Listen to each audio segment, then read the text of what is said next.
I'm sitting on my back deck, looking over the yard, wearing that late winter jacket that is as much to break the wind as to keep me warm, and I'm drinking a mug of hot tea with lemon and honey.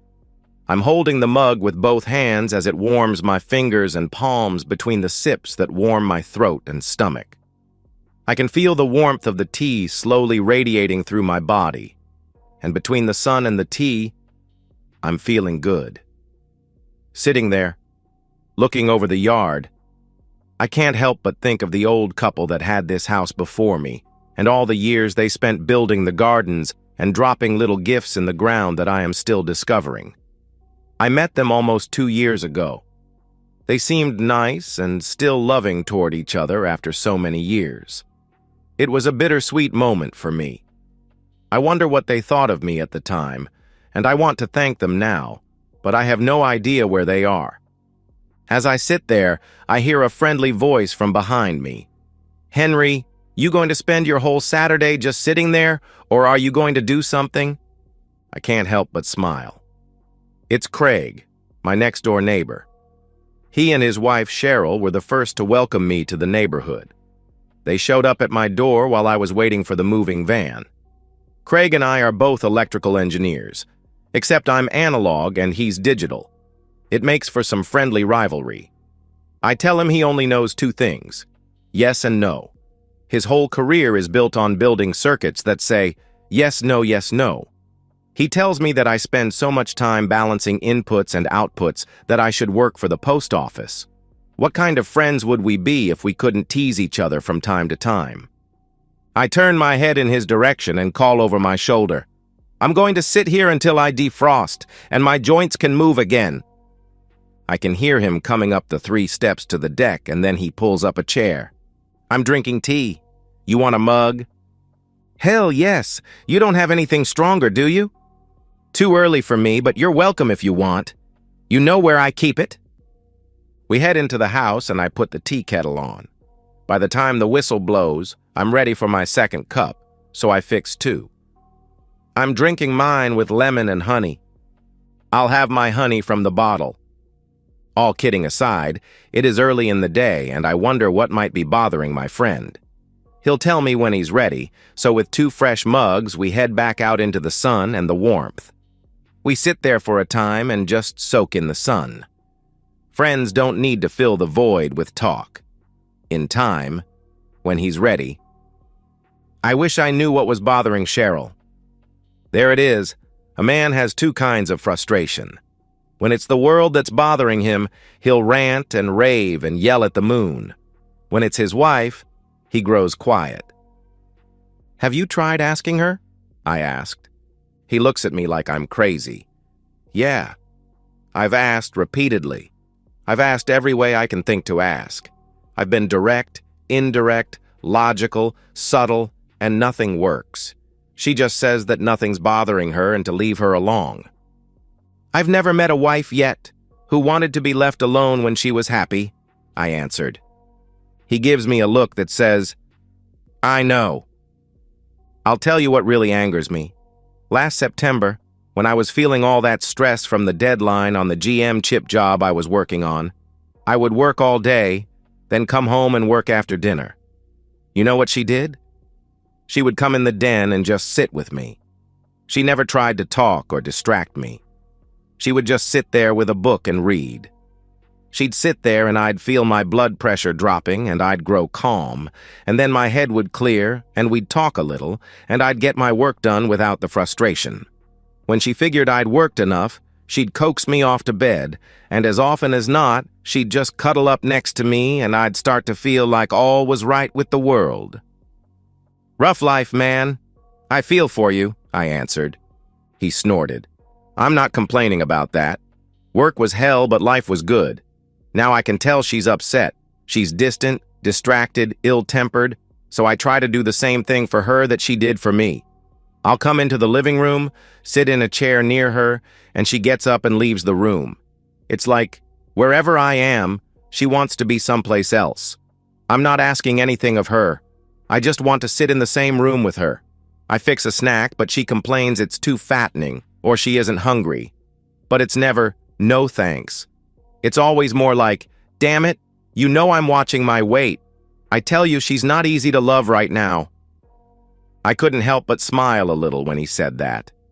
In the time I've known him, I've learned 3 things above all else. Craig is generous, he is patient, and he loves his wife. Can I tell you something just between the two of us? I thought all of this was just between the two of us, I replied. Well, yeah. I can barely remember the last time we had intimacy. It's not that she's just disinterested. Whenever I bring it up, she becomes downright hostile. I mean, you'd think I'd insulted her family or something. And with the things she says when I try to initiate any kind of intimacy, you'd think I was just using her for my own pleasure. I tell you, she's damn hard to love right now. We sat there for a time, both quiet with our own thoughts. He was consumed by his thoughts, and I was trying to find the right thing to say. I finally broke the silence and said, I have to tell you honestly that I never had that problem with Claire. I don't know why or how, but it seemed that we were always able to communicate. I remember when we would talk long into the night about whatever was bothering one or both of us. She never made me feel that it was her against me. We were always us against the world. I think I'll always be grateful for that. Henry, I'm sorry I never met Claire. I really am. The way you talk about her, she must have been something very special. Oh, don't get me wrong. She had her moments. I couldn't help but smile. I figured it was time to bring out and dust off one of my favorite quips. It seemed appropriate to the moment. She could be difficult. I often think about going back to the priest who married us and saying, you know when you said that marriage takes work? Well, that really doesn't cover it. That finally got a laugh out of my friend. No, I don't suppose it does. I hoped that I'd helped my friend. He seemed calm and relatively quiet by then, so we sat and sipped our tea until we were both warm and satisfied. We talked about work a little, and eventually, Craig went back to his house to work on his patients and whatever was bothering his wife. As I sat there, alone again, I ruminated on the past. No, marriage isn't easy. That much is true. But it's the most worthwhile thing I've ever done. I am far from the man I was when I met Claire. She changed me. From her, I learned patience and confidence in myself. Before her, I'd never had either. I could persevere and work long hours toward a goal, but that's not patience. As for confidence in myself, I knew I could do the job. But deep down, I doubted whether I had anything to offer anyone other than my work and a superficial friendship. She changed all that. I came to see myself through her eyes and started to believe that I was a man worthy of being loved. A wife changes a man, and a good wife changes him for the better. The other kind of wife erodes his self-respect and prevents him from becoming the man he could be. There is probably no more powerful force in a man's life than his wife, and she has more influence on the kind of man he will be and the life he will live than any other being on earth. She has even more influence than the mother who raised him. It was turning cool, and my tea was gone. Time to go inside. I may yet start a little fire in the stove tonight. It may be warm in the midday sun, but the nights aren't warm yet. I check the small pile of wood by the stove, and there's enough if I choose to start a fire. It's too early to think about dinner, so I settle down at my desk and work for a few hours. In time, I'll reheat some of the stew that I made last night, pull a roll from the bag, and pour myself that beer that Craig's had me thinking about ever since he visited. I'll turn on the radio, keep it low, and spend a quiet evening with my thoughts. Looking back, my thoughts a year ago were dark and brooding. I was filled with anger. It was hard to spend a quiet evening without the rage overtaking me, and I would search for a distraction. With an old house, there are always things that need to be done. I painted every wall, repointed the chimney bricks, pulled up the rugs, and refinished the floors. I still had work to do in the basement, but for now, it was fine for storage. It was an old house, but the basement was dry, and I was grateful for that. Work the next week was routine. The team was working on a new design for a compact radio receiver. It's not the sort of radio you might normally think of. It was conceived to be part of an inexpensive array of radio telescopes. There was an idea of building many of them and distributing them around the country to form one large but disjointed instrument. The size of the array was its strength, but if each node didn't perform as conceived, the array would not outperform the smaller, more expensive arrays. I wasn't sure we could do it, but there was money to try, and it was a challenging idea, so I threw myself into the project. Work has never been a 9-to-5 proposition for me, so around quitting time I would pack my case and head home with an evening of work planned. By Friday I had 5 steady days of work, and more work, and it was time to relax. The problem is I've never been very good at relaxing by myself, so I picked up a pair of steaks and 2 potatoes at the store and decided that I would fire up the grill. Now you're wondering why I got 2 steaks. I'd like to tell you that I had a hot date, but I don't think I'd done so much as hold a woman's hand these past 2 years. And you can forget intimacy. I don't even remember how. No, when I grill a steak, I grill up 2 and put 1 in the fridge. I'll slice the cold steak sometime over the weekend and fix a sandwich. Then I'll throw the extra spud in the microwave and call it Saturday's lunch. When you live alone, cooking becomes more utilitarian than anything else. That Friday night didn't turn out as I expected. I had the grill hot and the steaks were cooking when Craig stepped onto the deck. Mind a little company? Not at all. Do you mind a steak medium rare? It would be a sin to cook it any further, I answered. I looked up at my friend, and while he was smiling, I sensed he was putting on a brave front. He walked like a man carrying a burden, and there was no sparkle in his eyes. I brought a 12-pack of IPAs. I can't be showing up empty-handed. You're an upstanding young man. I see your father brought you up, right? He smiled. Actually, it was Mom. She liked a cold one every now and then. We settled into our chairs, sitting close to the grill to stay warm, and we each drank our first beer. When the steaks were ready, we plated our meal and headed for the kitchen table. 2 guys facing steak and potatoes with some cold beers don't worry about getting fancy. I got a second plate, fork and steak knife, and then went to the fridge for a stick of butter and a tub of sour cream. Sorry, I didn't have time to fry the bacon. That's okay. If you aren't doing anything for breakfast tomorrow, I'll buy and we'll get all the bacon we could want. I shook my head. Can't be done. He was laughing, the first real laugh I'd heard from him that night. We can try. Dinner was a pleasant affair, and we both had stories about work, mostly bad-mouthing management at our respective shops. Craig straightened up and looked me in the eye, stabbing his fork in my direction to make the point. There is no expert so knowledgeable, so insightful, and so certain as a manager who can't do the job himself. I raised my glass. To experts. To managers. And may they never meet. Well, I told you we had a lot in common. When dinner was through, I suggested we take the remaining beer to the living room and find some comfortable chairs. I had no dessert to offer him, but with a few more beers, we didn't need any. The conversation ranged over many subjects from music to politics to the women in our respective offices. We were both quiet after a time, and I decided it was time to ask the big question. So, how come you're a bachelor tonight? My friend grew even quieter, if such a thing is possible, sat unnaturally still, and his eyes had that faraway stare. She went out with her girlfriends. Claire used to do that from time to time. She told me they had a rigorous 2-drink maximum, which was just enough to get silly. The truth is, I think they use each other for little reality tests.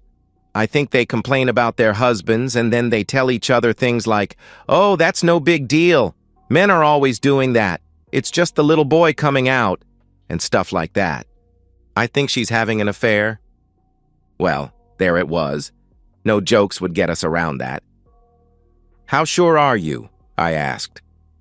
No evidence, but things aren't right.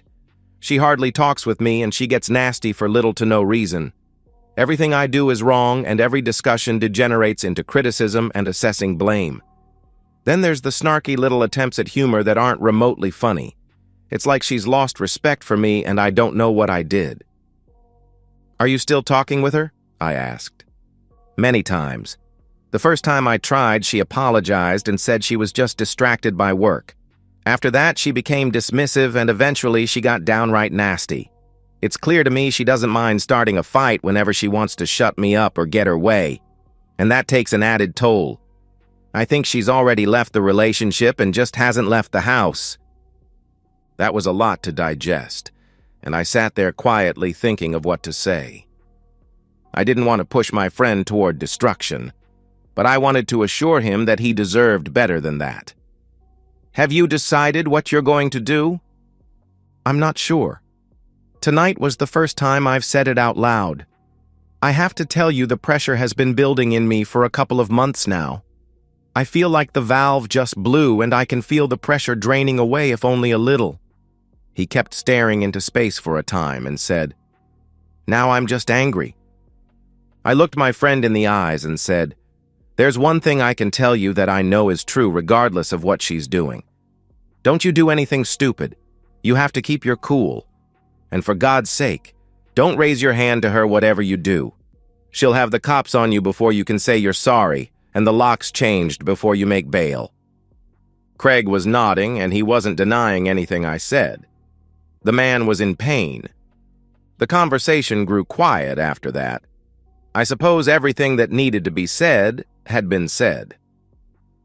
We spent the rest of the evening listening to an oldies channel on the radio, with talk moving from one superficial topic to another. Every so often he would mention some behavior or a slight to add to the growing list of disrespect his wife was showing him, and with every new addition, I would offer some poor attempt at understanding. The truth is I didn't understand, and I would never understand a cheat. If Cheryl was cheating on Craig, I didn't know what to say to him. All I could do was be a friend, listen, and support him as best I could. He stayed late that night, and we agreed to have breakfast the next day. After too many beers, we changed breakfast to lunch. Once my friend went home and I was left alone, all that talk of Cheryl took my thoughts back to my marriage to Claire. What is it they say? Man makes plans, and God laughs. No, he wasn't laughing at me. But there was a time when I thought he was. There was a time when I doubted that he existed at all. How could a loving God do something so horrible, so heinous, that my life was forever over, rent, torn asunder, and burned to ash? No, it's taken 2 years, but finally, I have begun to see the fault wasn't his. I knew who my tormentor was, and I knew he was just as far out of reach. In time, I had come to the decision that it would not be the loss that would define me. It is the memory of once having, once holding, and sharing that I will carry forward. That is the decision I made over this last year. But deciding and doing are two very different things. Every day has been a struggle, but the struggle gets easier with time. 2 years ago, I was living in one of those god-awful McMansions in a new subdivision on the edge of town. My wife, Claire, wanted it. It was one of the few things that we never really agreed on. She always thought that the new was better, and I liked the old. Old things were comfortable, they were familiar, they had the bugs worked out and the hard edges smoothed. So we compromised and we bought new. That's what you do when you love your wife. You prioritize and pick your battles. If she wanted new, we'll get new. If she's happy, then I'll be happy. I was happy. I hated the house, but I went home to my wife, and that made the house a home. She wanted clean, unmarked, modern furniture. I liked worn, stressed antiques. We bought modern. We never had a comfortable chair in the whole damn house, but I was happy because I had her. Prioritize. We needed 2 cars because we worked in different directions. I drove a 20-year-old Volvo. She drove a 2-year-old Subaru. She hated my car and wouldn't ride in it. She said she was always afraid I'd break down on the highway, get hit by a truck while I worked on the car, and she worried a lot. I knew her car would get her there and back in any weather any day, so I never worried. Compromise. I had a butt-ugly house with modern furniture in a sterile subdivision where the oldest tree was planted just a year ago, but I also had the sweetest, most lovely, warm, soft, and loving wife to hold close at night, and I was happier than I'd ever been in my life. These were the memories that I eventually carried to bed with me that night, and I slept peacefully. Time passed, and with it, the last cold nights of winter were gone. I still had a cord of wood in the garage for next winter, and I'll get another when it's time.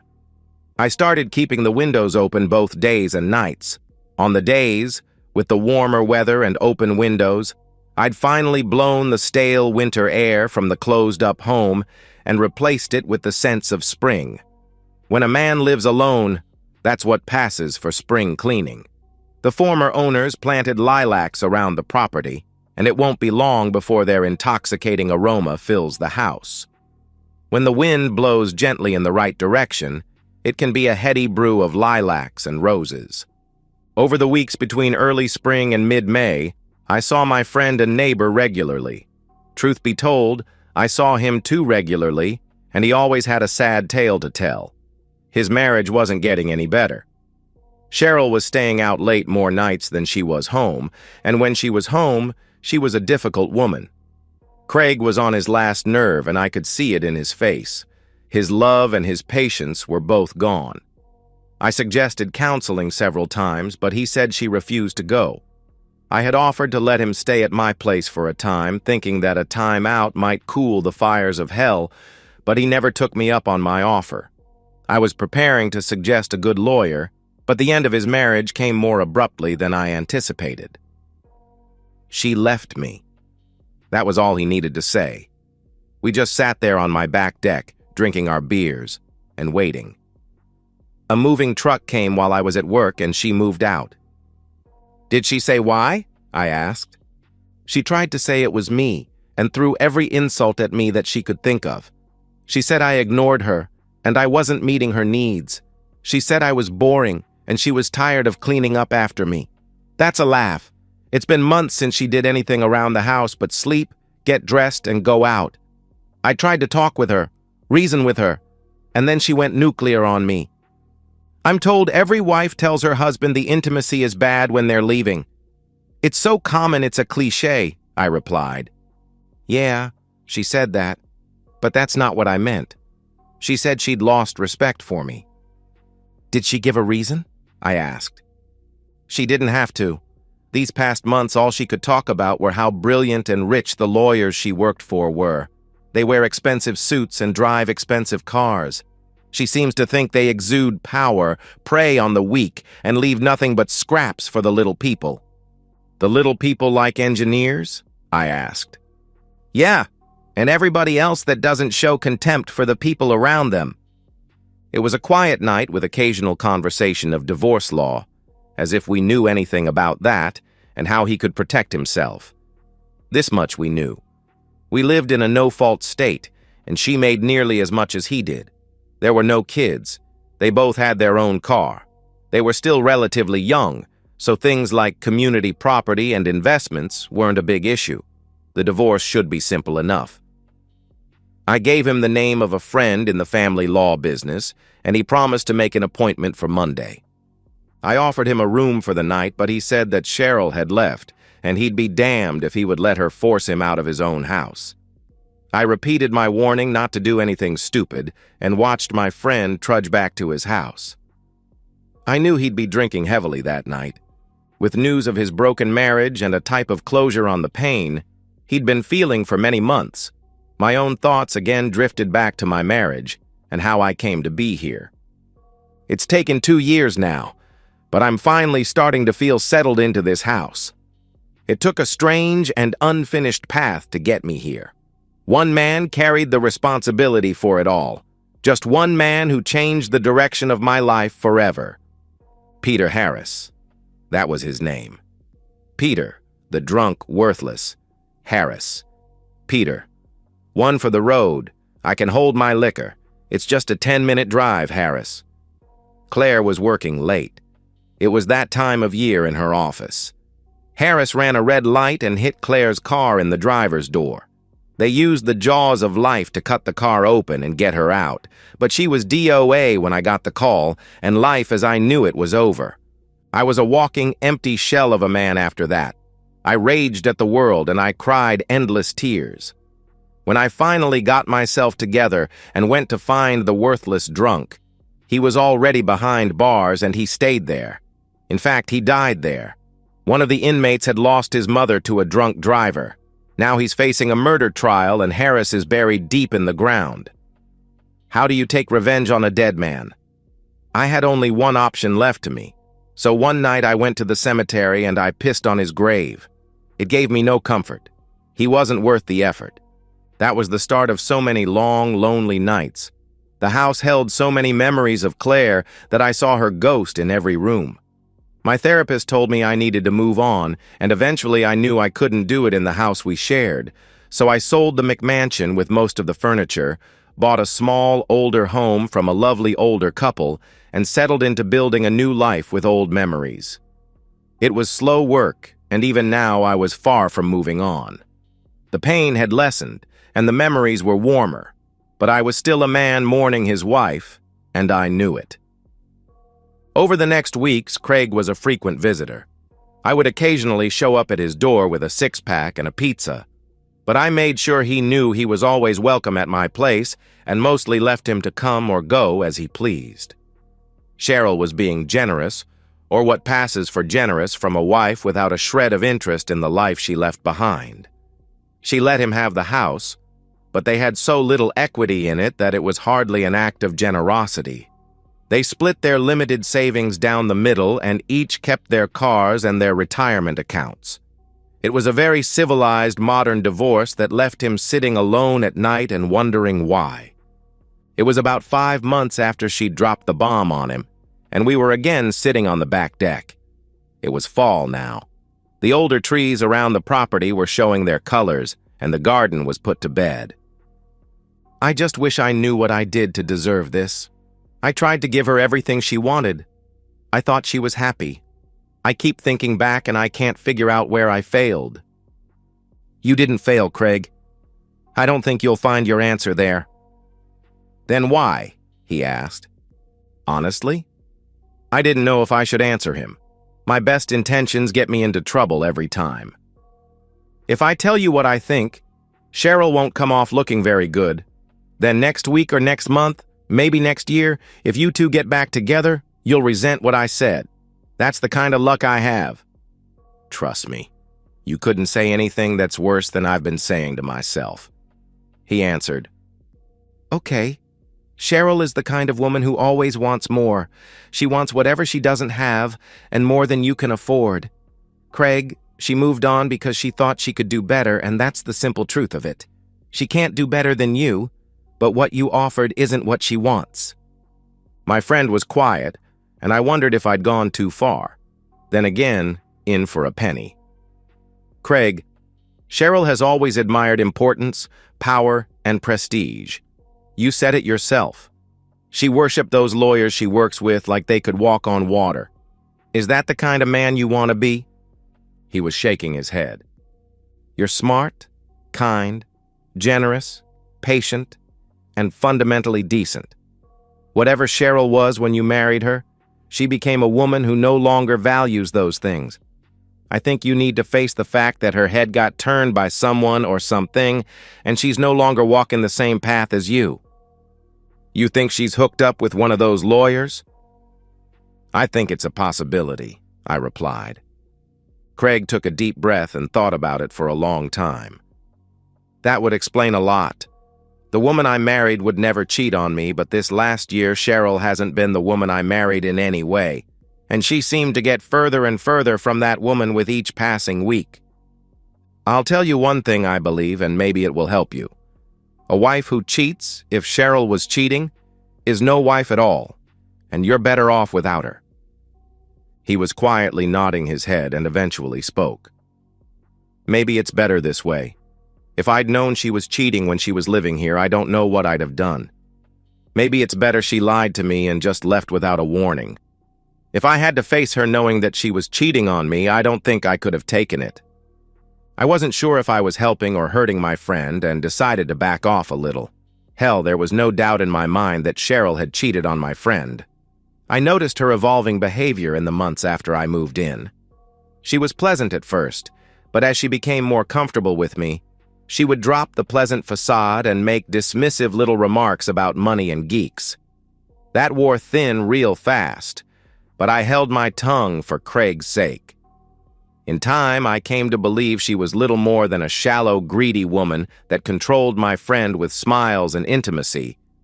But I damn well never told Craig that, and I wasn't going to go that far tonight. Maybe it's best if you don't know. The possibility alone is painful enough, and considering it could help you to let go, the reality might just build layers onto the pain and bring more things to light that you can't do anything about. Maybe it's best just to let sleeping dogs lie. Don't think that reference to sleeping dogs was an accident. That summed up my evolving opinion of Cheryl. Maybe, or maybe the reality will help me even more, he replied. Either way, remember what I told you before. Don't do anything you will regret. You're a good man, Craig, and you don't need more pain and more problems now. Whatever you learn, just let it go, and move on with your life. My friend was nodding his head, but I could see he was thinking, and I knew they were dark thoughts. I'd been in a similar place not so long ago, and I knew it didn't lead anywhere good. Why don't you spend the night here? The guest room is made up. Thanks, but I'm going to live in my house. That's one thing that's still mine. Okay. Breakfast tomorrow? I asked. That, at least, brought the glimmer of a smile to his face. Bacon. I'm in the mood for bacon. When are you not? So the evening ended on a light note. But again, I watched my friend make his way home like a broken man who'd lost it all. And why not? He had. Breakfast the next day found my friend in better shape than the night before. He said he'd gotten his first good night's sleep in months. He admitted that the possibility of Cheryl having an affair was one he had considered, but until last night he'd never admitted it was possible. Now it seemed more than possible, and his loss was somehow diminished. Over breakfast, we decided that we both needed a distraction. So, what do two engineers do when they need a distraction? We started by hitting the car shops. The new models were coming in, and we wanted to test drive something fun. Sure, we disappointed some salesmen, but we had fun doing it. Then there is a shop in town that sells interesting rocks and fossils, so we decided to check it out. We left there with our wallets a bit lighter and our geek cards punched, then headed to a favorite BBQ place for a late lunch of ribs and brisket. We spent the afternoon with the parts catalogs and started looking at components. We wanted to build something fun, probably several somethings, and we started throwing out ideas. It was too late for any spyware to change either of our lives, but there are chips now that combine GPS with ham radio transmitters that can be made to report its location periodically. I didn't know what I wanted it for, but I had to have one. I also decided that I wanted to build a miniature Geiger counter. Don't ask me why, but as soon as I saw those little Russian tubes, I knew I had to build one. Craig went for the Raspberry Pi chip and decided to build a small computer. Then, too, he got it into his head that he was going to build a high-end atmospheric monitor. He started with temperature, humidity, wind, and all the usual stuff. Then he added sensors to measure particulates and ozone. The latter was a bit pricey, but the idea fascinated him. Again, why wasn't one of the questions we were asking. We were just two boys having fun. We were getting our geek on. I had some leftover lasagna in the fridge, and with some salad and a little red wine, we finished the evening feeling pretty good about ourselves. One day doesn't put to rest all the pain he was living with. I knew my friend, and from time to time I could see the pain in his eyes.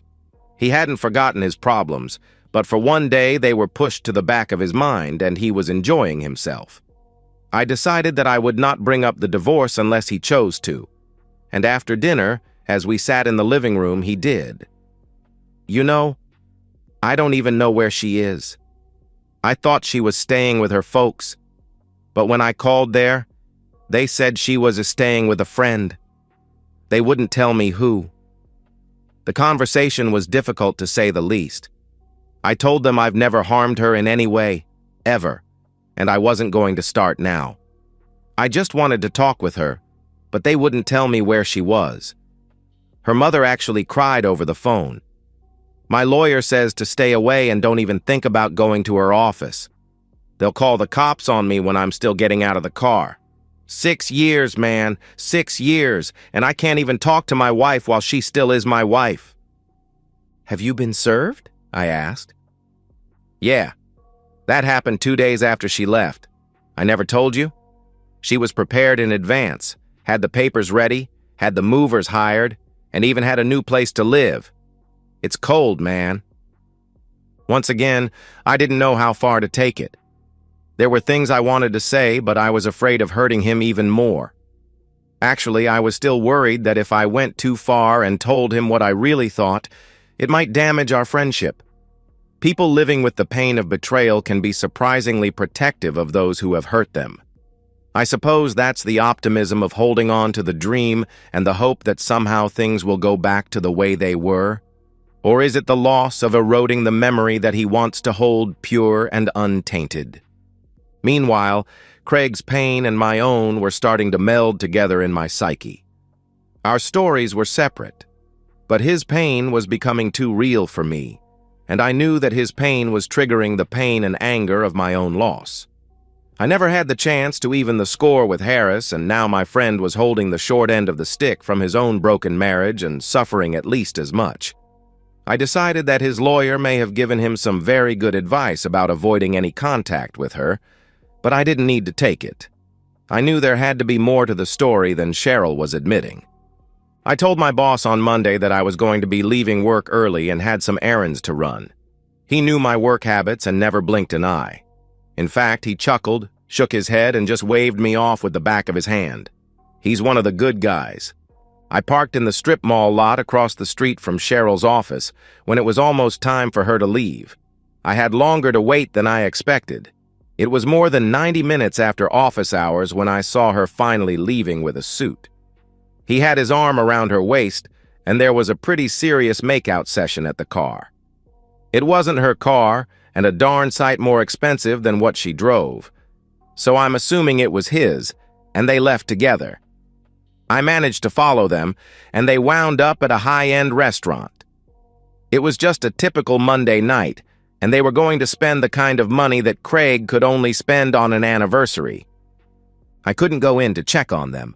Cheryl would recognize me if I did, and I wasn't about to spend that kind of money on dinner, so again I parked across the street and waited. They took their sweet time, but eventually they left and headed for the western side of town.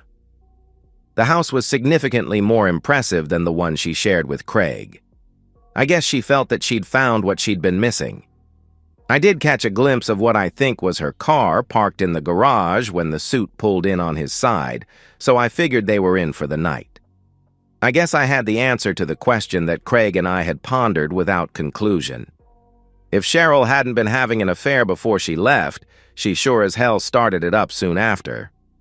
I finally had time for my own dinner, grabbed some carry-out, and headed home.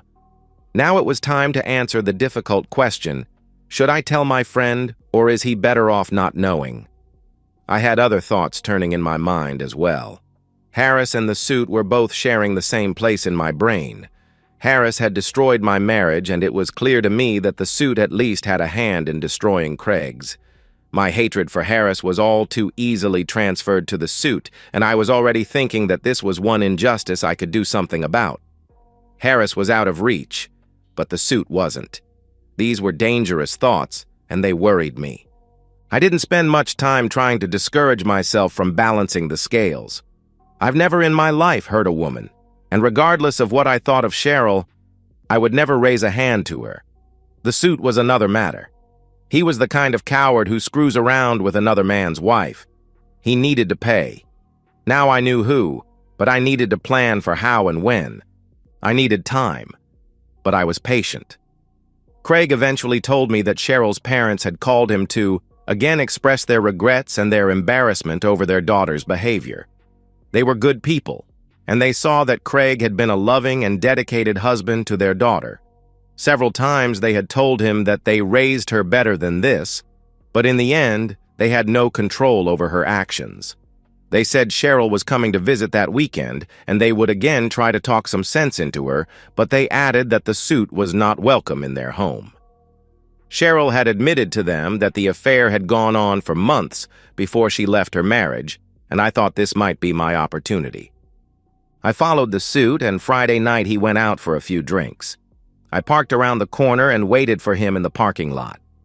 I've never ambushed a person before, and maybe I went overboard in planning. I ran a wire from a post set in the asphalt by the back of the building to the shadows maybe 8 feet away. The post was one of many set to keep cars from parking too close to the structure and provide a safe path for the clientele. I was ready, but the suit took his sweet time. Several individuals and couples walked by as I waited, but nobody noticed me crouching in the dark. Finally, as the suit walked by, I tugged the wire and he tripped forward, landing with his face and chest on the asphalt.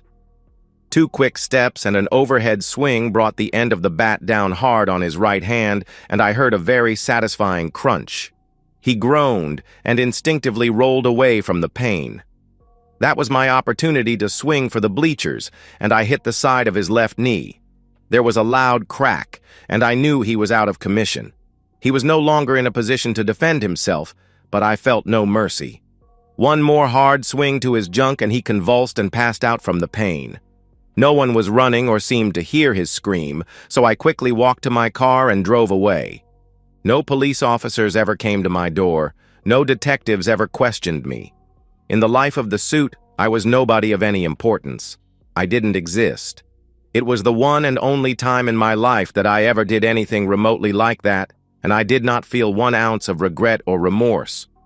Time passed and my heart no longer raced whenever I saw a police car.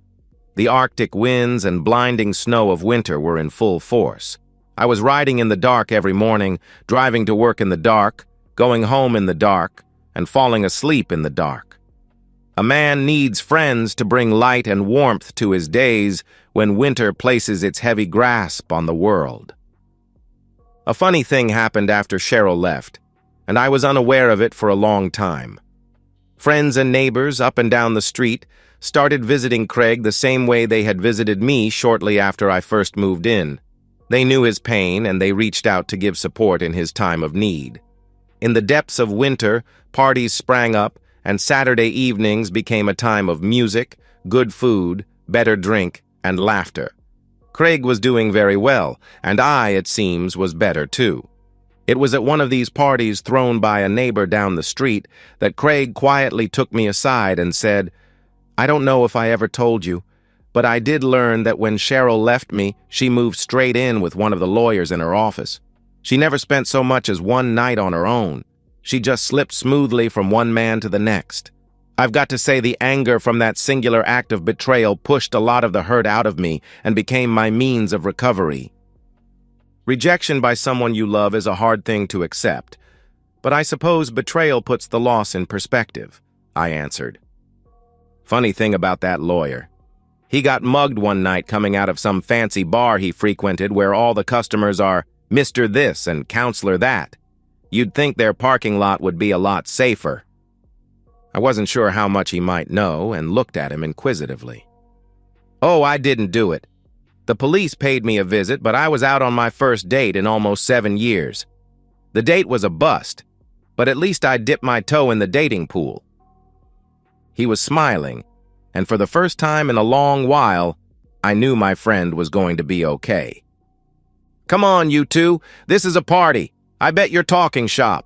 Enough of that. Come on then, back to the music. I expect you both to mingle and have fun tonight." That was our hostess. If she weren't married, I'd seriously consider. Time passed and the world grew brighter.